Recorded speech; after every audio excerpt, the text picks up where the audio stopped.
Fahameraba-tsika tsiraiavindray tsy ty larobia maraina fa 7 volana aogositra ity sotran'Andriamanitra isika mbola loatra ny fansasoavany mandrakariva ary raisy tombontsoa lehibe ho anao ihany koa izao maraina izao. Aloha indirantsika ny amin'ny mofonenana io dia vavaksika. Ry Tompon'Andriamanitra io mbola velopisaoranao izahay ny amin'ny tombontona sy ny tombonandro izay menao anay.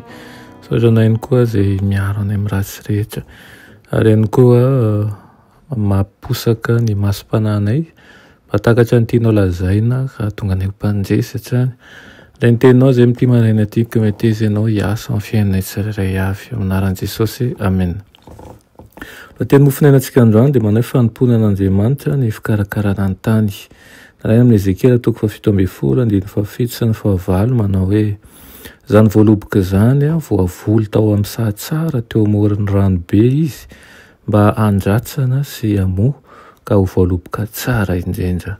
Amen. Ny rafi-pandaminana mikasika ny ampahafolony dia napetraka ho toy ny fandaminana tsara indrindra hanampiana ny olona amin'ny fanatanterahana ny vonin-kevitry ny lalàna. Raha katoavina ny lalàna dia ampitokiana ny olona ny tanim-boaloboka anankiray manontolo.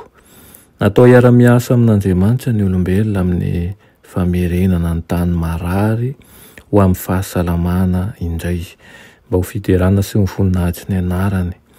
Koa satria mokatra ny arenany ny tany, raha tantaniny amin'ny fahaiza-manao sy fahitsiana dia aneo ny toetran'Andriamanitra ny fon'izy ireo. Andriamanitra no mifehy izany.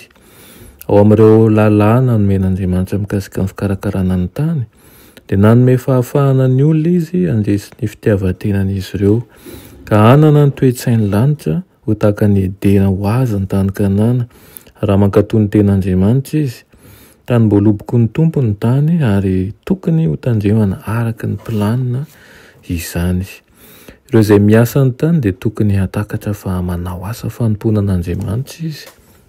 Dia tahaka an'ireo lehilahy izay nitendrena hanao asa fisoronana sy ny asa mifandraika amin'ny taberna kely izy ireo eo amin'izany toerana izany. Noho ny tsy fankatoavany an'Andriamanitra dia veriny Adama sy Eva hiedena ary noho ny fahotana dia voaozona ny tany manontolo. Nefa raha manaraka ny fitsipika nomen'Andriamanitra amin'ny vahoakany dia ho tafaverina ho lonaka sy kanto ny taniny. Andriamanitra mihitsy no manome azy toro lalana momba ny fikarakarana ny taniny ary tokony hiara-miasa aminy izy eo amin'ny fanorenana azy io. Amin'izay dia ny tany manontolo izay eo ambany fanaraha-mason'Andriamanitra no tonga lesona azo tsapahitana na ara-panahy ihany koa ho an'ny firenena rehetra. Ny fangataovana ny lalàna nataony teo amin'ny zavaboary dia na tonga ny tany hanomeny hareny, dia toy izay ihany koa ny fankatoavana ny lalàna ara-pitondran-tena dia hahatonga ny fony vahoaka ampiseho an'ireo lafy toetra ara-panan'Andriamanitra ary ihany koa ny fankatoavanao ny lalàna izay omeny kristianao dia ahatonga anao ampiseho ny toetra tsara izay ambolen'Andriamanitra ao anatinao, hamoa avy roa eny ary ihany koa ilay fahasoavan'Andriamanitra izay mamolavola antsika tsirairay avy hahatonga antsika hanahaka an'ilay mpanamboatra antsika.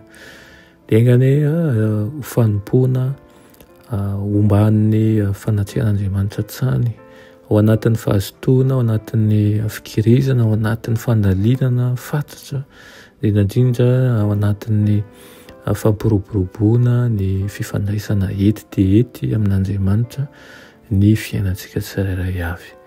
Avaka isika. Ny Andriamanitra tsara indrindra mbola misaotra anao izahay amin'izany teninao izany.